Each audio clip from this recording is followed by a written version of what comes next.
Friends, TNPSC எக்ஸாமில் கேட்கப்பட்ட question -2 அதனுடைய அடுக்கு -3 பெருக்கல் -2 அதனுடைய அடுக்கு -2 இன் மதிப்பு காண்க கேட்டிருக்காங்க.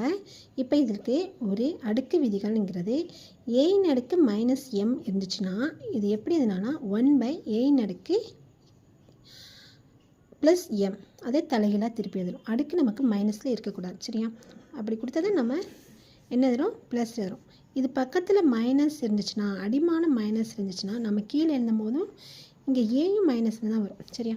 இப்போ பாருங்கள், இதை என்ன எழுதுனோம்னா 1/-2 அதனுடைய அடுக்கு என்ன ஆக போகுதுன்னா -3 +3 ஆக போகுது.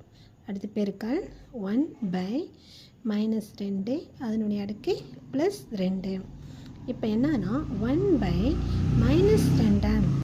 3 தடவை எழுத போகிறப்பா. -2 பெருக்கல் -2 பெருக்கல் -2 அடுத்து பெருக்கல் 1/-2 பெருக்கல் -2. இந்த நம்பர்ஸை எத்தனை டைம் மேலே கொடுத்துருக்காங்களோ அதை தடவை விரிச்சு எழுதிக்கணும்.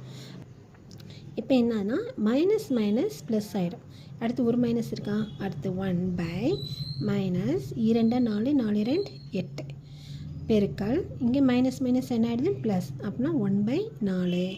இப்போ மேலே தொகுதியை பெருக்கணும்னா 1/- என்னங்க 32, சரியாப்பா?